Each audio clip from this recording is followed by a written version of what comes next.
அனைவருக்கும் வணக்கம். ஒரு அன்பர் இந்த கேள்வியை கேட்டிருக்கார். என்ன அப்படின்னா, இப்போ நான் உருவ வழிபாடு சிலைகளில் கடவுள் இல்லை அப்படின்னு நீங்கள் சொல்கிறீங்க. ஆனால் நான் சில நேரங்களில் சில பிரார்த்தனை செய்கிறேன். அதில் சிலது நடக்குது, சிலது நடக்காமல் போகுது. அப்போ இந்த பிரார்த்தனையை நான் கண்டினியூ பண்ணலாமா? நடக்கிறதுனால என்னால் பிரார்த்தனை பண்ணாமலும் இருக்க முடியல. சில விஷயங்கள் நடக்கிறதுனால நான் தொடர்ந்து பண்ணுற மாதிரி இருக்குது. அப்படி உருவ வழிபாடு கூடாதுன்னா ஆதி காலத்திலே அதை சொல்லியிருக்கலாமே. இந்த அளவுக்கு உருவ வழிபாடை இங்கே பரப்பி இந்த அளவுக்கு ஆளானதுக்கு என்ன காரணம் அப்படின்னு சொல்லி கேட்டிருக்காங்க. இது நம்ம பார்ப்போம். இது என்ன காரணம் அப்படின்றத பார்ப்போம். இது நிறையா வீடியோக்களுக்குள்ளார நிறைய விஷயங்கள் நான் சின்ன சின்னதாக சொல்லியிருக்கேன் இந்த உருவ வழிபாட்டை பற்றி. இப்போ சரி, நான் இது ஒரு தெளிவான ஒரு விளக்க உரையாக நான் இதை போட்டுடுறேன். இந்த ராமாயண மகாபாரதத்தை பற்றியும் நான் தெளிவுரையெல்லாம் சொல்லியிருக்கேன். எதற்காக, யாரால் இயற்றப்பட்டது, என்ன காரணம் அப்படின்றத தான் நான் சொல்லியிருக்கேன். ஆனாலும் சில பேர் மீண்டும் மீண்டும் அதை நீங்கள் கேட்குறீங்க. அதனால் இந்த உருவ வழிபாடு, இந்த இதிகாசங்கள், இந்த ராமாயண மகாபாரதம் எல்லாத்த பற்றியும் இன்றைக்கி பார்த்துருவோம். இப்போ இவங்க கேட்டிருக்கிற மாதிரி இப்போ உருவ வழிபாட்டில் ஈடுபடுறேன், எனக்கு சில விஷயங்கள்லாம் நிறைவேறுது அப்படின்னு சொல்கிறாங்க.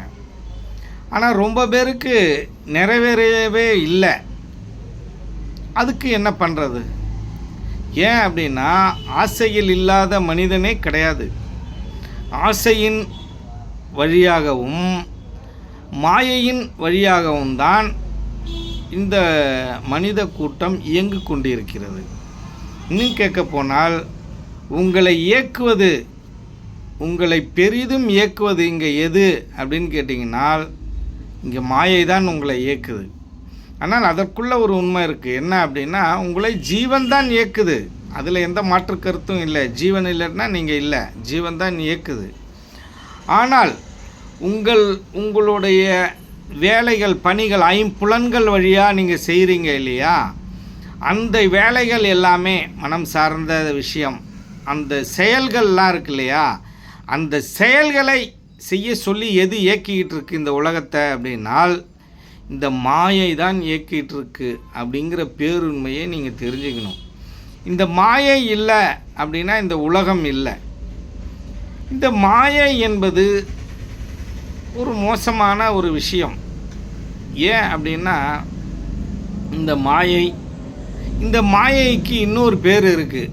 அந்த மாயைக்கு பேர், இன்னொரு பேர் அரக்கன் என்று பெயர். இங்கே கடவுள் இருக்கார், இந்த அரக்கன் என்கின்ற மாயை இருக்குது.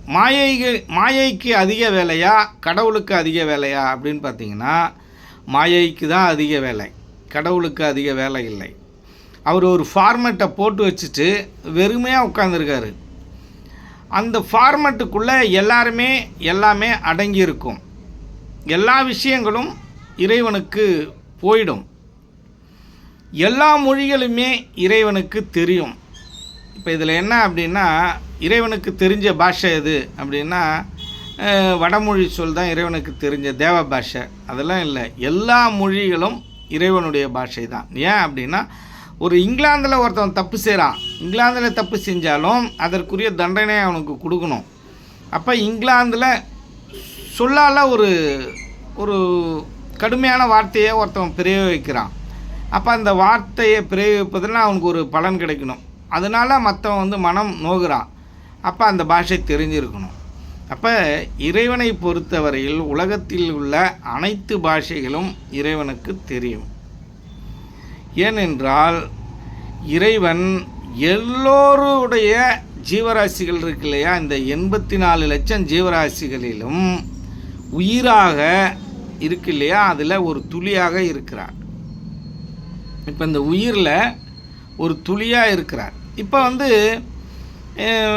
வந்து இறைவன் வந்து உயிராக இருக்கிறார் அப்படின்னு நம்ம வந்து ஒரு பதிலை சொல்லிட்டோன்னு வச்சுங்க. அப்போ உங்களுக்குள்ள ஒரு கேள்வி வரும், வராமலும் போகும். ஆனால் இந்த கேள்வி வரணும். என்ன கேள்வி அப்படின்னா, இறைவன் உங்களுக்குள்ளே இருக்கான் அப்படின்னா கெட்ட விஷயங்கள்லாம் நம்ம செய்ய மாட்டோம் இல்லையா? இறைநிலை அதை வந்து போதிக்கலை, அதை வந்து ஏற்றுக்கவும் ஏற்றுக்காது. அப்போ இந்த மனமும் இந்த ஐம்புலன்களும் கெட்ட விஷயங்களும் நிறைய பண்ணுது. அதை மிருகம் அப்படின்னு சொல்கிறோம், அதை மாயைன்னு சொல்கிறோம். அப்போ இறைவன் உங்களுக்குள்ளே முழுமையாக இருக்கிறான் அப்படின்னா நீங்கள் என்ன பண்ணணும்? கெட்ட செயல் செய்யாமல் இருக்கணும். ஆனால் செய்கிறீங்க இல்லையா? அப்போ இறைவன் இல்லை. அப்போ இறைவன் எப்படி இருக்கிறார் அப்படின்னா ஒரு துளியாக இருக்கிறார். அந்த ஒரு துளி எதுவாக இருக்குது அப்படின்னு கேட்டிங்கனால் அது உயிராக இருக்குது, ஜீவனாக இருக்குது, இல்லை பிரகாசமாக இருக்குது அப்படிங்கிறத நம்ம வந்து புரிஞ்சுக்கணும். இல்லை ஈஸ்வரனாக இருக்குது, இல்லை அந்த பரபிரமமாக இருக்குது. இங்கே என்ன நிறையா அதற்கான பேர் வந்து நிறைய சொல்லலாம். நம்ம சிவமாக இருக்குது அப்படின்னு நம்ம சொல்லலாம். ஆனால் இந்த ஜீவனாக மனமாக இருக்கும்பொழுது நிறைய தவறுகள் பண்ணிக்கிட்டே இருக்கும். ஆனால் சிவமாக மாறிடுச்சுன்னா எந்த தவறும் பண்ணாது. அதுக்கப்புறம் அதுக்கு செயல் கிடையாது. இந்த சிவத்துக்கு எந்த செயலும் கிடையாது. ஏற்கனவே செயல் பண்ணிக்கிட்டே இருக்கும் இந்த ஜீவன், மனதின் வழியாக ஐம்புலன்கள் வழியாகவும். ஆனால் அது சிவமாக மாறிடுச்சுன்னா எந்த செயலும் கிடையாது. அது ஜீவனாக இருக்கும் வரையும் தான் செயல் பண்ணும் என்பதை நாம் தெளிவாக தெரிந்து கொள்ளணும். ஒன்று. இப்போ நமக்குள்ள இறைவன் எப்படி இருக்காருன்னா ஒரு பாகமாக இருக்கிறார், முழுமையாக இல்லை. இதை முழுமையாக உருவாக்குவதும், இறைவனை முழுமையாக உருவாக்குவதும், இல்லை மிருகமாக வைத்திருப்பதும், இல்லை மனிதனாக வைத்திருப்பதும் எல்லாமே உங்களுடைய சாய்ஸ் தான். உங்களுக்கு அதில் வந்து பரிபூர்ணமான சுதந்திரம் உங்கள்கிட்ட இருக்குது. அதை எப்படி மாற்றுறீங்க? இறைவனாக மாற்றுறீங்களா, மிருகமாக மாற்றுறீங்களா அப்படிங்கிற சாய்ஸு உங்கள்கிட்ட கொடுக்கப்பட்டிருக்கு. சுதந்திரம் உங்கள்கிட்ட கொடுக்கப்பட்டிருக்கு. அதை நீங்கள் எதுவாக வேணுமோ மாற்றிக்கலாம். ஒரு கொள்ளைக்காரன் என்ன பண்ணுறான்? அதிக மிருகத்தை அவன் வளர்க்குறான். ஒரு ஞானி என்ன பண்ணுறாரு? இறைவனை அதிகமாக வளர்க்குறாரு. அப்போ மிருகத்தை அடியோடு ஒழிக்கிறார். மாயையே இருக்கக்கூடாதுன்னு ஒழிக்கிறார். அப்போ அதை அவர் தனிமைப்படுத்துகிறார். மாயைக்குரிய விஷயங்களிலிருந்து அவர் விலகிக்கிறார். தேவையில்லாத விஷயங்கள், தேவையற்ற செயல்கள் எல்லாத்திலேருந்து அவர் என்ன பண்ணுகிறார்? விலகிக்கிறார். விலகி அவர் வந்து ஒரு ஓரமாக இருந்துக்கிறார். ஏன் அப்படின்னா இங்கே எல்லாருக்கூடையும் பழகினா தானே அந்த எண்ணங்கள் அதை மாதிரிலாம் வரும். அங்கே ஓரமாக நம்ம ஒதுங்கி இருந்தோம் அப்படின்னா அது குறைவாக இருக்கும். நம்ம தேவையில்லாத விஷயங்களை பார்க்கவே வேணாம். இதையெல்லாம் ஒடுக்க நிலை அப்படின்னு சொல்கிறது, ஒடுங்கி இருக்கிற நிலை. இப்போ வந்து இந்த உருவ வழிபாட்டில் இருக்கிற அந்த நபர் வந்து ஒரு பிரார்த்தனை பண்ணுறாரு. அவருக்கு வந்து அந்த பிரார்த்தனை வந்து நிறைவேறுது. நிறைய விஷயங்கள் நிறைவேறாமல் போகும். அப்போ நீங்கள் இறைவன் உருவத்தில் இருக்கிறார் என்றால் என்ன நடக்கணும் அப்படின்னா, அந்த இறைவன் வெங்கல சிலையாக இருந்தாலும் கருங்கல் சிலையாக இருந்தாலும் அது மேலே வந்து கிரீடெல்லாம் வைப்பாங்க, வெள்ளி கிரீடம். அதெல்லாம் யார் பாதுகாக்கிறாருன்னா அந்த பூட்டு தான் பாதுகாக்குது. கதவை பூட்டிட்டு புரோகிதர் என்ன பண்ணுவார்? பூட்டிட்டு தான் வெளில போவார். உன் பொருளை நீயே பாதுகாத்துக்கன்னு சொல்லிட மாட்டார். அப்போ அதுக்கு உயிர்த்தன்மை இருந்துச்சுன்னா அதுவே பாதுகாத்துக்கணும். பாதுகாத்துக்காது. அப்போ அதை நம்புறதுங்கிறது அறிவீனம் தானே. இப்போ உயிரில்லாத ஒரு பொருளை இறைவன் எப்படி நீங்கள் வந்து நம்ப முடியும்? அப்போ ஒரு திருடன் இருக்கான். அந்த திருடன் நிறைய கெட்ட செயல் செஞ்சுக்கிட்டே இருப்பான். அவனுக்கும் உணவு போகும், அவனும் சாப்பிடுவான். அவனுக்கும் நல்லதும் நடக்கும், கெட்டதும் நடக்கும். உங்களுக்கும் நல்லது நடக்கும், கெட்டது நடக்கும். எல்லாருக்குமே உலகத்தில் இருக்கும் அனைவர்களுக்குமே நல்லது நடக்கும், கெட்டது நடக்கும். நல்லது கம்மியாக நடக்கும், கெட்டது அதிக. துன்பங்கள் நிறைந்தது தான் இந்த உலகம். இன்பம் அப்பப்போ வந்துட்டு போகும். ஆனால் அந்த கொஞ்சம் கொஞ்சம் இன்பம் வந்துட்டு போகிறதுலே நீங்கள் வந்து ரொம்ப ஆட்டம் போடுறீங்க. நிறைய பேர் ரொம்ப ஆட்டம் போடுறாங்க. எனக்கு நல்லது நடந்துருச்சு. பணம் அதிகம் வந்தால் அவன் ஆட்டம் தாங்க முடியலையே. அப்போ அவனுக்கு பதவி வந்தாலும் அவன் ஆட்டம் தாங்க முடியலையே. எப்படி இருந்தாலும் இந்த உடல் இருக்கும் வரையில்தான் இந்த ஜென்மம் அப்படிங்கிறத உணர்ந்துக்கணும். அந்த பொருள் இருக்கிறதும் இந்த உடல் இருக்கிற வரைக்கும் தான். இப்போ ஒரு மனிதர் இருக்கார், அவர் நிறைய பல கோடி சொத்துக்களை சேர்த்து வச்சுட்டாரு. அவன் பையன் இருக்கான், அவர் என்ன பண்ணுறாரு, அந்த உடம்பை விட்டு செத்துடுறாருன்னு வச்சுங்க. அந்த உடம்பை கொண்டு போய் புதைச்சிட்றான். அந்த உயிர் இன்னும் ஒரு பிறவி எடுக்குது. பிறவி எடுத்து அங்கேருந்து திரும்பி வருது. எப்பா, போன ஜென்மத்தில் உங்கள் அப்பாவை நான் இருந்தேன், இவ்வளோ கோடி சொத்தெல்லாம் உனக்கு எத்தனை கோடி சொத்தை சேர்த்து வச்சேன், எல்லா விவரமும் சொல்கிறாரு. பத்திரம்லாம் இங்கே தான் இருக்குது, இப்படி தான் எழுதி வச்சுருக்கேன் அப்படின்னு எல்லா விவரமும் சொல்கிறாரு. அதில் எனக்கு பாதி சொத்தை எழுதி வச்சிரு அப்படின்னு சொன்னால் அந்த மகனாகப்பட்ட அந்த மனிதர் ஒத்துப்பாரா? ஒத்துக்க மாட்டார். ஏன் அப்படின்னா நிறைய ரகசியங்கள் உண்மைகள் நமக்கு தெரியாது. அதுதான் ஆசை. அதுதான் ஒரு நியதியாக நீங்கள் வடிவமைத்து வச்சுருக்கீங்க. அதுதான் ஒரு சட்டமாக வடிவமைத்து வச்சுருக்கீங்க. இந்த இவரோட சொத்து இவருக்கு தான் அப்படின்னு. அப்போ எனக்கு உயிர் இருக்கிற வரைக்கும் தான் எனக்கு அந்த சொத்து இருக்கும். அதுக்கப்புறம் அந்த உயிர் போயிடுச்சுன்னா அந்த சொத்து எனக்கு இருக்காது, இன்னொரு நபருக்கு தான் போகும். அவர் மகனாக இருந்தாலும் அதுக்கு ஏன் நான் இவ்வளோ சொத்து சேர்க்கணும், இவ்வளோ சிரமப்படணும், இவ்வளோ வாயிலையும் வயிற்றுலையும் அடித்து இந்த பொதுமக்களுக்கு பிரச்சனையை உண்டாக்கி இந்த அரிசியில் கல்லை கலந்து மண்ணெண்ணெயில் தண்ணியை கலந்து இதை மாதிரிலாம் இந்த கலப்படம்லாம் செஞ்சு இந்த கான்ட்ராக்ட் எடுத்து அதில் திருடி சிமெண்டில் கலப்படம் செய்து இதெல்லாம் ஏன் செய்யணும்? இதற்கான பாவங்கள் யாரை சேரணும்? யார் தந்தையாக இருந்து சேர அவருக்கு தான் அந்த பாவம். அந்த சொத்தை சேர்த்து வச்சு இன்னொருத்தவங்கள்ட்ட சேர்த்து வச்சுட்டு போகிறோம், அவருக்கு போகுமானா போகாது. ஏன்னால் அவர் அந்த பாவத்தை உங்களை செய்ய சொல்லலை, நீங்கள் தான் செஞ்சு உங்கள் பையனுக்கு சொத்து சேர்க்குறீங்க. அப்போ அந்த பாவம் உங்களை தான் சேரும். அப்படிங்கிறத நீங்கள் தெளிவாக புரிஞ்சுக்கணும்.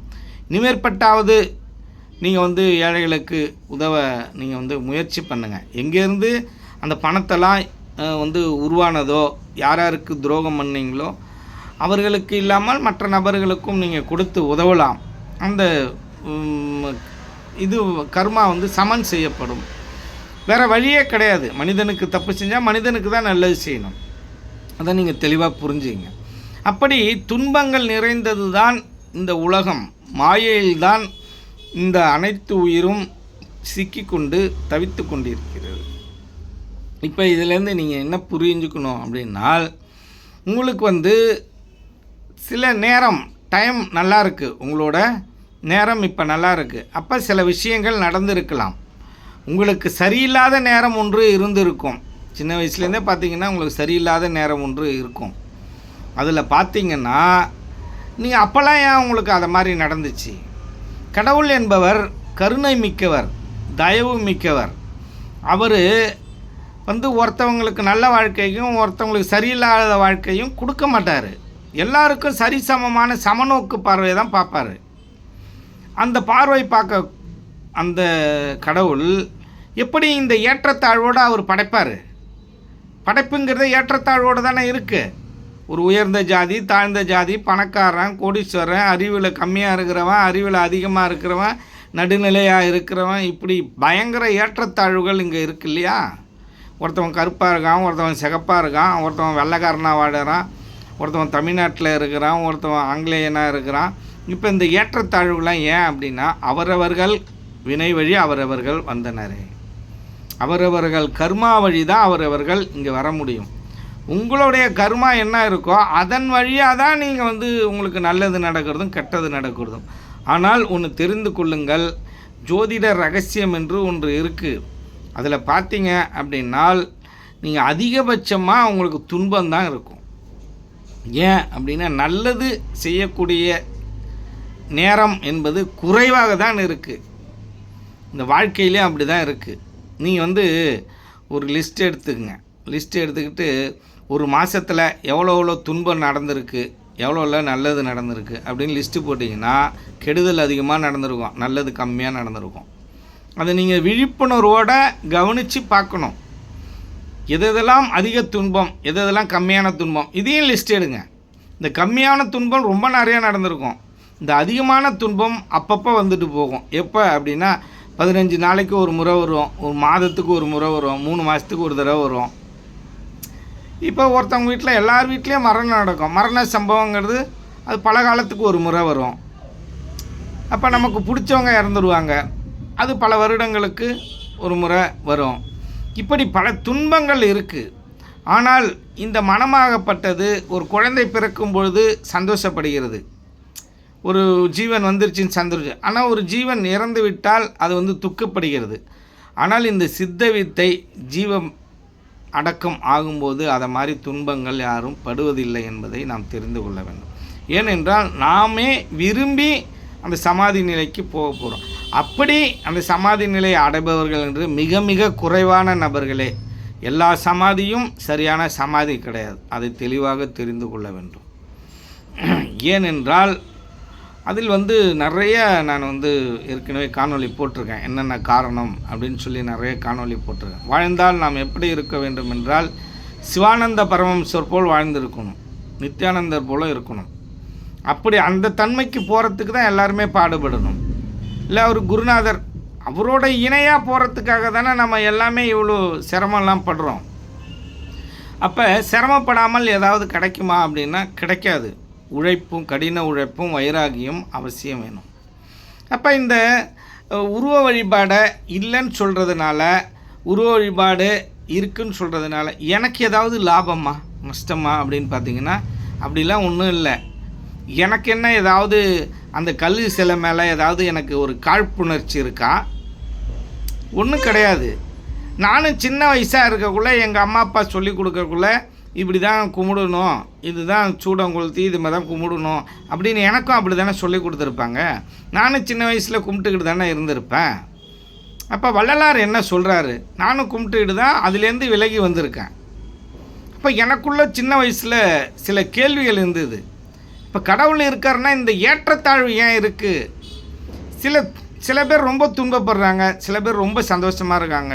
சில நேரங்களில் இந்த செல்வங்கிற குறைபாடெல்லாம் இருக்குது. இந்த ஏற்றத்தாழ்வு எங்கேருந்து வந்துச்சு அப்படின்ற கேள்வி எனக்குள்ளே இருந்தது. அதனால் அங்கே நான் ஒரு சரியான ஒரு சூழ்நிலையில் இல்லை சின்ன வயசில். அப்போ அதுக்கப்புறம்தான் சித்தர்களோட மார்க்கங்களுக்கு வரக்குள்ள, சித்தர்களோட பாடலை பார்க்கக்குள்ள, சுவாமி சிவானந்த பரமஹம்சரோட சித்த வேதத்தை படிக்கும் பொழுது அதில் அவர் தெளிவாக சொல்கிறாரு.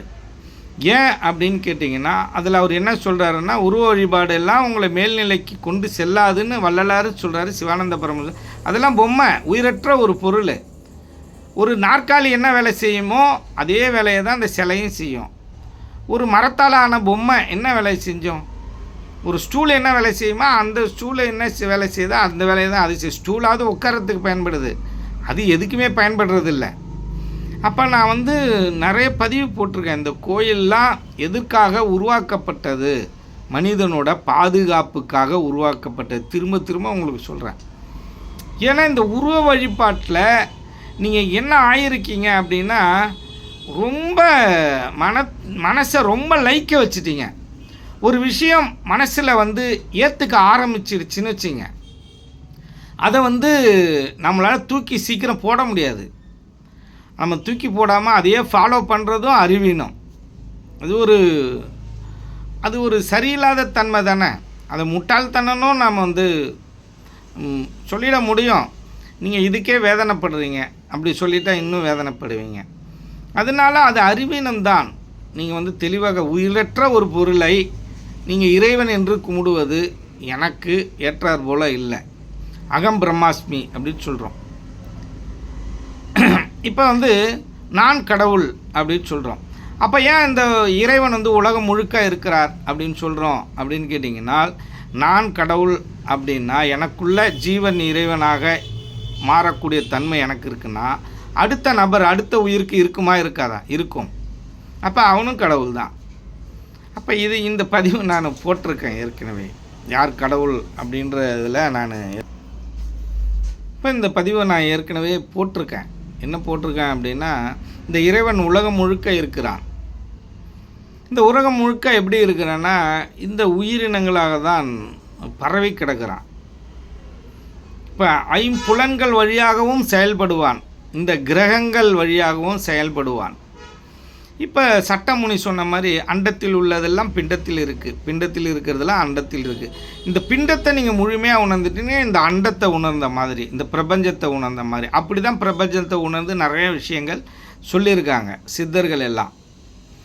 அப்போ மனசில் ஒரு விஷயத்தை நம்ம ஏற்றுக்கிட்டோம், அப்படி ஒருத்தவனை நல்லவன்னு நம்ம வந்து நம்பிட்டோன்னு வச்சிங்க, நம்ம பையனையோ நம்ம மனைவியோ இல்லை புருஷனையோ இல்லை அண்ணனையோ தம்பியையோ அப்பாவையோ ஒரு நல்லவன் நினச்சிட்டு வச்சுங்க, அவர் கெட்டவரும் தெரிய வருது. அப்போ நீங்கள் ஏற்றுப்பீங்களான்னு ஏற்றுக்க முடியாது. உங்களுக்கு அப்படியே மண்டையே உங்களை இதயம் வெட்டிச்சு போகிற மாதிரி பெரிய இதுவாக இருக்கும், இழப்பாக இருக்கும். உங்களால் அதுலேருந்து மீள முடியாது. உங்கள் தலைவன் தப்பு செஞ்சிட்டான்னா நீங்கள் மீள முடியுமா அப்படின்னா ஒத்துக்க மாட்டீங்க. அதெல்லாம் அவர் தப்பு செஞ்சதெல்லாம் போய் சொல்கிறான்லாம். ஒருத்தவன் ஒரு உருவத்தில் செஞ்சானா அது மாஃபிங் அப்படின்னு சொல்கிற, எப்படியா இருந்தாலும் நீங்கள் தப்பிக்கிறது தான் வைப்பாங்க. ஆனால் உள்ளதை உள்ளபடி பார்க்கணும், உண்மையை பேசணும். அப்படி இருக்கிற ஆளுங்க மிக குறைவு. ஆன்மீகத்தில் இருப்பவர்கள் அப்படி தான் பார்க்க வேண்டும் என்பதை நாம் வந்து தெளிவாக தெரிந்து கொள்ள வேண்டும். எனக்கு மட்டும் இறைவன் வந்து அப்படி சிலை வடிவத்தில் இருந்துட்டானே, ரொம்ப ஈஸி தானே.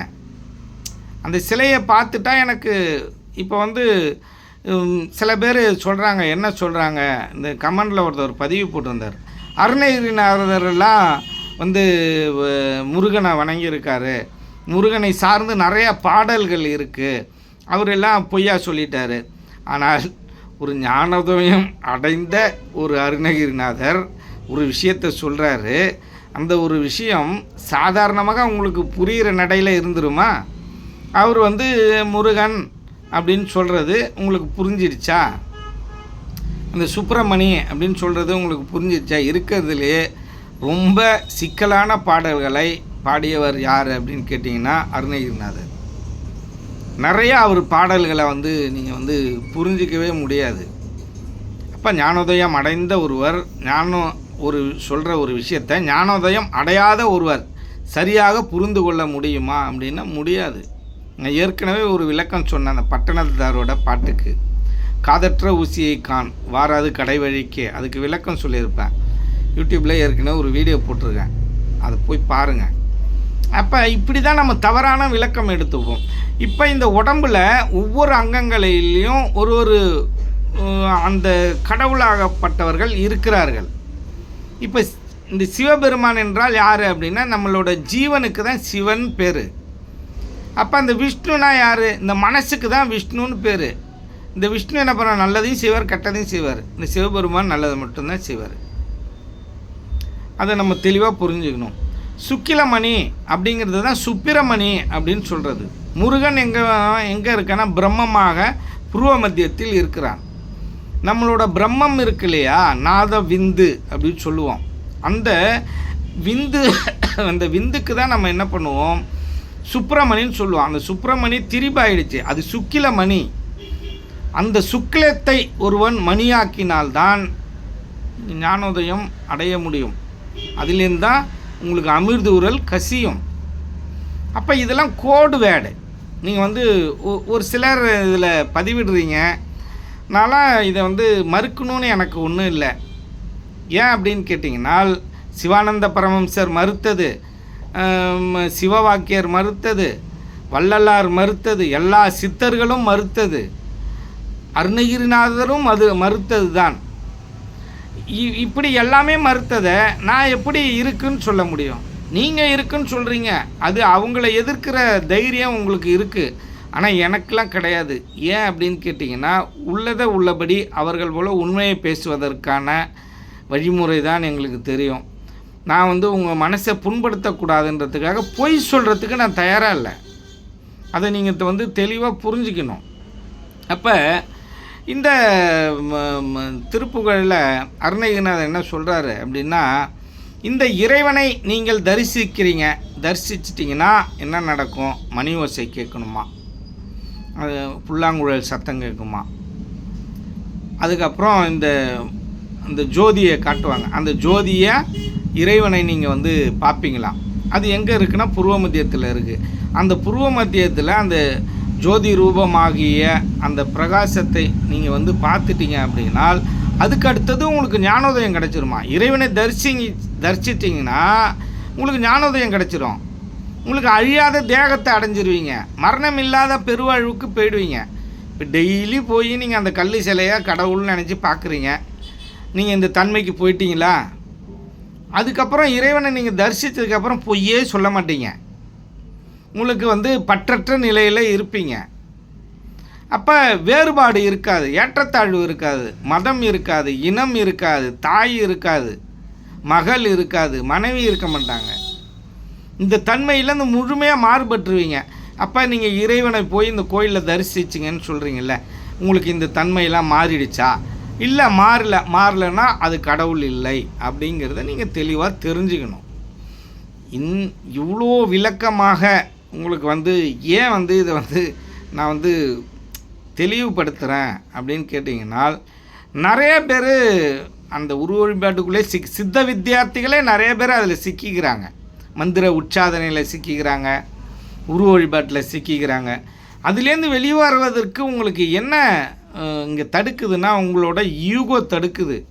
நீங்கள் பலகாலமாக நான் நம்பிட்டேன், இன்றைக்கி போய் என்னை தூக்கி போட சொல்கிறீங்களே அப்படின்ற அந்த ஈகோ உங்களை தடுக்குது. அது ஈகோன்னு வச்சுக்க வேண்டாம், அது ஒரு ஆழ் மனசில் உங்களுக்கு ஆழமாக பதிஞ்சதுனால அதுலேருந்து எடுத்து தூக்கி எறிய முடியல.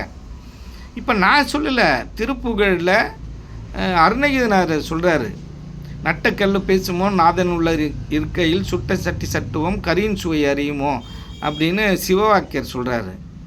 நடமாடும் கோயில் இருக்கிறப்ப படமாறும் கோயில் எதற்குன்னு திருமூலர் சொல்கிறாரு. உள்ளம் பெருங்கோயில் ஊனுடம்பு ஆலயம் தெல்லம் தெளிந்தாருக்கு சீவன் சிவலிங்கம் கள்ளப்புலந்தும் காணா மலிவனுக்கே அப்படின்ற பாடலில் அவர் உள்ளம் பெருங்கோயில் ஊனுடம்பு ஆலயம்னு திருமூலர் திருமந்திரத்தில் சொல்கிறாரு. இப்போ இதை மாதிரி பாடல்கள் நிறைய சொல்லிக்கிட்டே போகலாம். ஒரு பாடல் 2 பாடலில் எல்லா சித்தர்களும் இதுக்கு இணையான பாடல்களை சொல்லியிருக்காங்க. அப்போ இதுக்கெல்லாம் முன்னோடிகள் யார்? இறைவனை தரிசித்தவர்கள் யார் உண்மையை பேசுவாங்க அப்படின்னா, சித்தர்களும் மகான்களும் தான் உண்மையை பேசியிருப்பாங்க, அவங்க தான் தரிசிச்சிருக்காங்க. இந்த நாயன்மார்களை இந்த கேட்டகரியில் நம்ம எடுத்துக்க மாட்டோம்.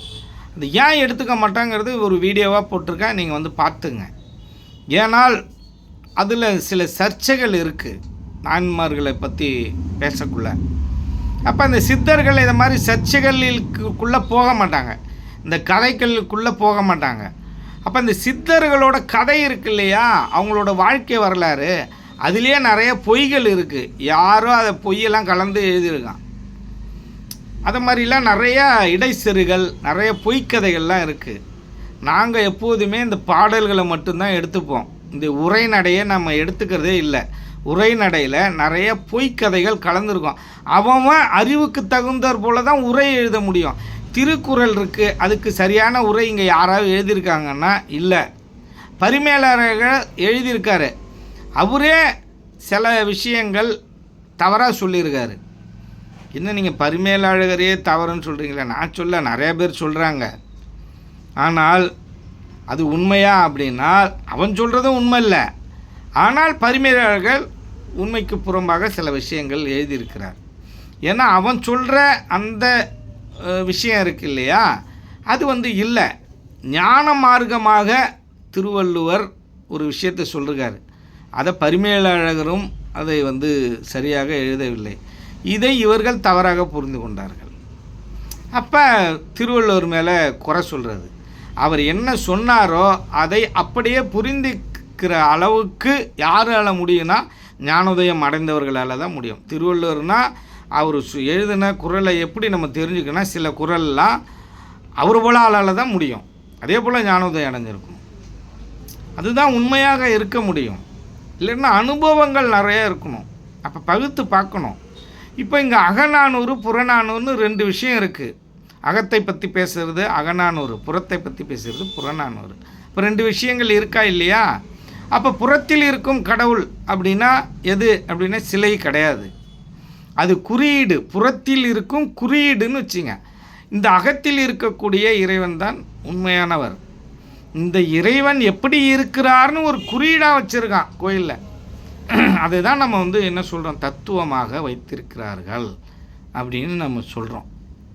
இப்போ உங்களுக்கு தெளிவாக புரிஞ்சிருக்குன்னு நினைக்கிறேன், நம்புகிறேன். சித்த வித்தியார்த்திகளாக இருந்தாலும் யாராக இருந்தாலும் உருவ வழிபாடை எல்லாம் உங்களை மேல்நிலைக்கு கொண்டு செல்லாது அப்படின்னு யார் சொல்கிறா அப்படின்னா வள்ளலார் சொல்கிறார். இப்போ வள்ளலார் என்ன சொல்கிறாரு? தன்னையே தான் தாழ்த்திக்கிறார். 5ஆம் திருமுறை வரையில் நானே என்ன பண்ணிட்டேன், அந்த உருவ வழிபாட்டில் உழன்று தவறான பாடல்களெல்லாம் பாடிட்டேன். ஆனால் அதெல்லாம் தூக்கி எட்டக்க வச்சுருங்க, அதெல்லாம் உங்களுக்கு தேவையே இல்லை. 6ஆம் திருமுறை மட்டும்தான் யோகத்தில் ஈடுபடுபவர்களுக்கு தேவையானது. இதுதான் உண்மையானது. அதை அவரே பதிவு பண்ணுறாரு. இந்த 5ஆம் திருமுறை வரைக்கும் நானே மூடனாக இருந்து விட்டேன்றாரு, அதில் உழன்று பிறண்டு விட்டேன்றாரு. அவரையே தன்னையும் சிறுமையும் படுத்திக்கிறாரு, உயர்வாகவும் பேசியிருக்காரு. அப்போ இதுதான் மகானோட தன்மை. இப்படியும் நான் இருப்பேன், அப்படியும் இருப்பேன் அப்படிங்கிறது தான் எல்லாரோட தன்மையும். அப்படி தான் சிறுமையாகவும் இருப்பாங்க, உயர்ந்த நிலையிலும் இருப்பார்கள். அவர்கள் சிறுமைப்படுத்தினால் நம்ம அதை மாதிரி நினைக்க போகிறது இல்லை. ஆனால் வள்ளலாரே சொல்லிட்டார். என்ன சொல்லிட்டார் அப்படின்னால், இந்த உருவ வழிபாடை உங்களை மேல்நிலைக்கு கொண்டு செல்லாது. பொய் புகழேன், சத்தியம் உரைக்கிறேன், சத்தியம் என்றார். நீங்களாம் நம்ப மாட்டீங்க, ஏன் பல காலமாக இதில் உழன்றுட்டீங்க, அதனால் நீங்கள் நம்ப மாட்டீங்க. பொய் புகழேன், சத்தியம் உரைக்கிறேன்னு சொல்கிறாரு. இப்போ இதை விட என்ன வேணும்? சரி, இவர் தான் இப்படி சொல்கிறாருன்னா மாணிக்கவாசகரும் சொல்லிருக்காரு. திருவாசகம், மாணிக்கவாசகர் எழுதின திருவாசகம் அப்படின்ற ஒரு நூல் மட்டும்தான் தெரியும். ஞானத்தாழிசை இன்னொரு நூல் எழுதியிருக்கார். அந்த ஞானத்தாழிசையில் என்ன சொல்லிருக்காருன்னா, இந்த திருவாசகத்தை தூக்கி அப்படியே எட்டக்க வச்சுட்டாரு. ஒருத்தவன் பட்டை போடாமலும் ருத்ராட்சம் அணியாமலும் எதுவுமே செய்ய வேண்டிய தேவையே இல்லை. இந்த அனாச்சாரங்கள்லாம் தேவையே இல்லை, வேதங்கள்லாம் தேவையே இல்லை. எவன் ஒருவன் தன்னுடைய ஜீவனை அடக்கி மேலே புருவ மத்தியத்திற்கு மேலே செல்கிறானோ அவனே ஞானி, அவனே இறைவனை தரிசிக்க முடியும், அங்கே தான் இறைவன் இருக்கிறார் அப்படின்னு ஒரு பாடலில் தெளிவாக சொல்கிறார். அந்த நூல் பேர் ஞானத்தாழிசை. அதை வாங்கி படிங்க, 6ஆம் திருமுறையை வாங்கி படிங்க. சித்தர்கள் நூலை மட்டும் படிங்க, அதில் நிறைய விளக்கங்கள் இருக்குது. விளக்கங்கள் தெரியவில்லை என்றால் நீங்கள் சில பாடல்களை நீங்கள் அனுப்புங்க, நாங்கள் விளக்கம் சொல்கிறோம். நீங்கள் சித்த வேதத்தை விட விளக்கமாக சொல்கிறதுக்கு இங்கே ஆள் இருக்காங்களான்னா இல்லைன்னே சொல்லலாம். ஆனால் அதற்கு இணையான ஆட்கள் இருக்காங்க, அனுபவஸ்தர்கள் நிறைய பேர் இருக்காங்க.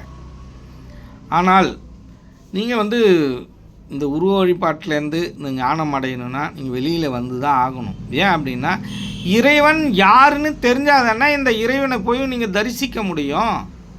இறைவன் யாருன்னே தெரியாமல் யாரை வணங்குவீங்க? சரி, அப்படியே விட்டுடுவோம். இப்போ இறைவன் நினச்சிக்கிறீங்களா? 10 இறைவன் 20 இறைவனை வச்சுருப்பீங்க. இப்போ பட்டினத்தார் ஒன்று சொல்லிட்டார், உங்களுக்கு புரிகிற மாதிரி சொல்கிறேன். அவர் சொல்கிறாரு, அவர் பாடலில், ஒன்றென்று இரு, தெய்வம் உண்டென்று இரு. தெய்வம் இல்லைன்னா சொல்லாத, தெய்வம்னு ஒன்று இருக்குது, அது ஒன்று தான். நீ நிறையாலாம் சொல்லாத. அந்த பரபிரம்மம், பரம்பொருள், அந்த சதாசிவம் எதுவாக இருந்தாலுமே எல்லாத்துக்கும் ஒரே பொருள் தான், ஒரே கடவுள் தான் அப்படின்னு சொல்லிட்டார். அப்போ சுக்கிலமணியாக சுப்பிரமணியாக முருகனாக இருந்தாலும் அவரும் எங்கே இருக்கிறார்?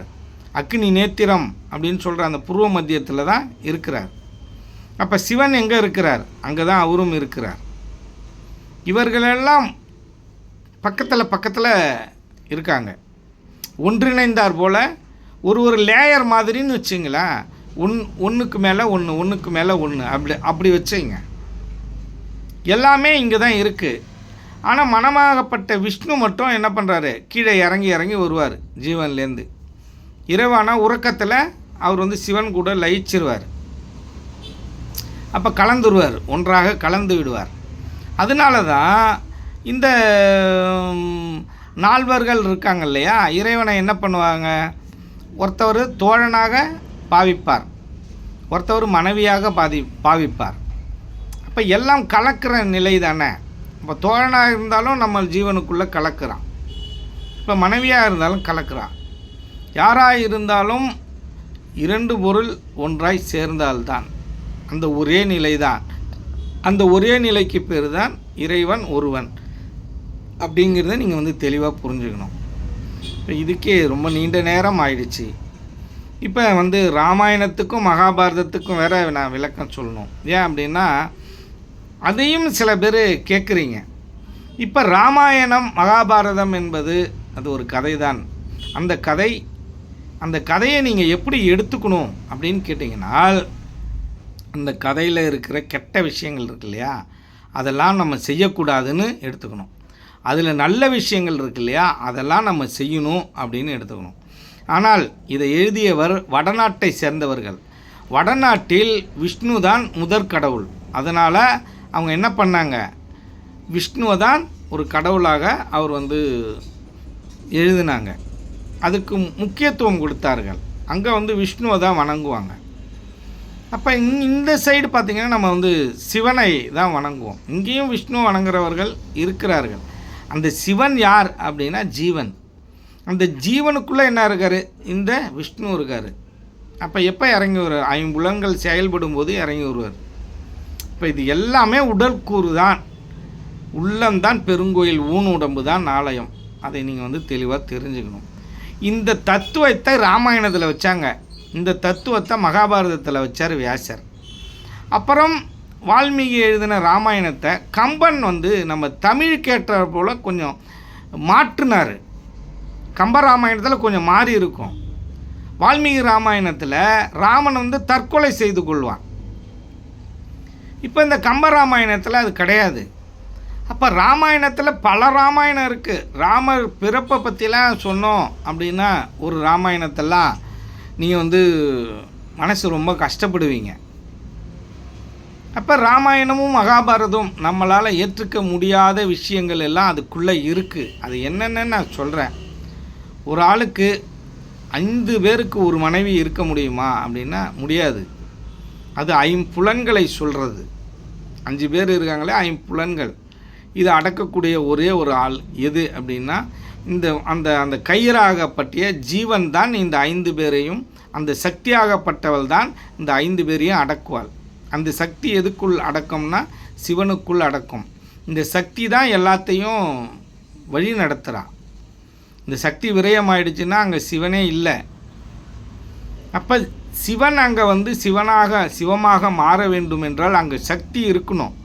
சக்தி இல்லாமல் சிவன் இல்லை அப்படிங்கிறத நம்ம தெளிவாக புரிஞ்சுக்கணும்.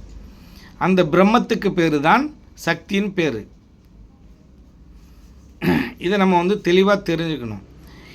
இந்த கதைகள் எல்லாமே உங்களை சீர்படுத்துவதற்கு, இந்த ஞான மார்க்கத்தை உங்களுக்கு போதிப்பதற்காக. இப்போ இந்த ராமன் அப்படின்ற கதாபாத்திரம் இருக்கு இல்லையா, அதுதான் இந்த மனம். அது நிறைய வஞ்சக சூழ்ச்சி எல்லாம் பண்ணி கடைசியில் அரக்கனை கொன்று நல்ல விஷயத்தை உங்களுக்கு போதிக்கும். அப்போ இந்த ஜீவனுக்குள்ளே அது போய் எப்போ ஒன்றாய் சேருதோ அப்போ கடவுளாக அது மாறுகிறது. இப்போ இந்த நயவஞ்சகம்லாம் செய்யக்குள்ள அது கிருஷ்ணராக இருக்கும். அதுக்கப்புறம் சிவன் கூட அவர் எப்போ லயிக்கிறாரோ அப்போ அவர் கடவுளாக மாறிவிடுவார், பேராற்றலாக மாறிவிடுவார். அதை நம்ம தெளிவாக தெரிஞ்சுக்கணும். ஒரு சில பேர் ராமாயணத்தையும் மகாபாரதத்தையும் நீங்கள் கதைன்னு சொல்கிறீங்களே, அது மனசுக்கு கஷ்டமாக இருக்குது. அதை கதைன்னு சொல்கிறதுக்கு எனக்கும் ஒன்றும் ஆசையெல்லாம் இல்லை. நானும் அதை நான் வெறுக்கலை. அதில் உள்ள நல்ல விஷயங்கள் எல்லாம் ராமாயணத்தையும் மகாபாரதத்திலையும் உள்ள நல்ல விஷயங்கள்லாம் நான் எடுத்துக்கிறேன். கெட்ட விஷயங்கள்லாம் ஒட்டுறேன். அவர் ஒரு ஞான நிலையில் எழுதியிருக்கிறார். அதில் நம் எப்படி எடுத்துக்கொள்ள வேண்டும் என்றால் இது ஒரு ஞான மார்க்கம் என்பதை நீங்கள் தெளிவாக தெரிந்து கொள்ளணும். அப்படி இல்லாமல் நீங்கள் அதை கதையாக பார்த்தீங்க அப்படின்னா அந்த கதையில் நிறைய சர்ச்சைகள் இருக்குது.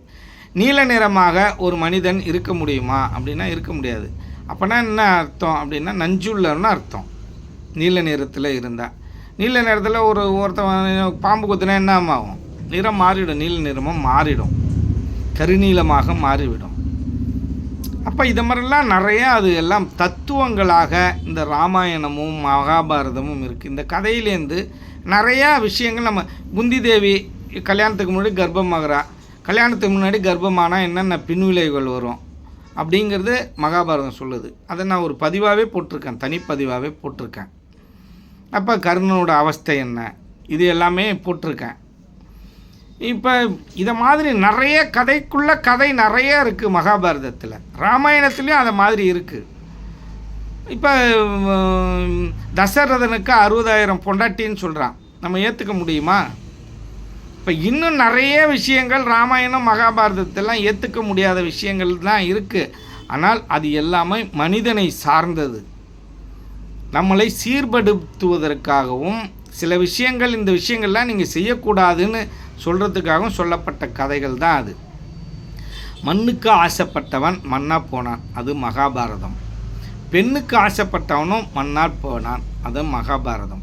அதே போல் பாசத்திற்கு உட்பட்டவனும் என்னவா மாறுவான், அவனுமே மண்ணாவது திண்ணம். இந்த மனித கூட்டம் எல்லாமே மண்ணாவது திண்ணம், மண்ணாவது உறுதி. இதிலிருந்து நீங்கள் விடுபட வேண்டுமென்றால் யோகம் என்ற ஒன்றால் மட்டுமே முடியும் என்பதை நான் தீர்க்கமாகவும் தெளிவாகவும் பலவிதமான அனுபவங்களை சார்ந்தும் பலவிதமான நூல்களை ஆராய்ந்தும் பலவிதமான மகான்களை ஆராய்ந்தும் காடு மலைகள் எங்கே பார்த்தாலும் திரிந்தும் இந்த பேருண்மைகளெல்லாம் ஆராய்ந்து மிக தெளிவாக உங்கள்கிட்ட நான் பேசிகிட்டு இருக்கேன்.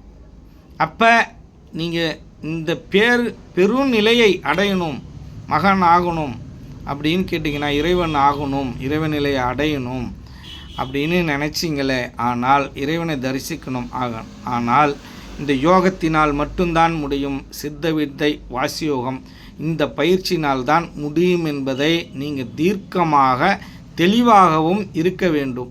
இதில் இருந்து எப்பொழுதும் நீங்கள் மாறுறதோ விலகிறதோ கூடாது.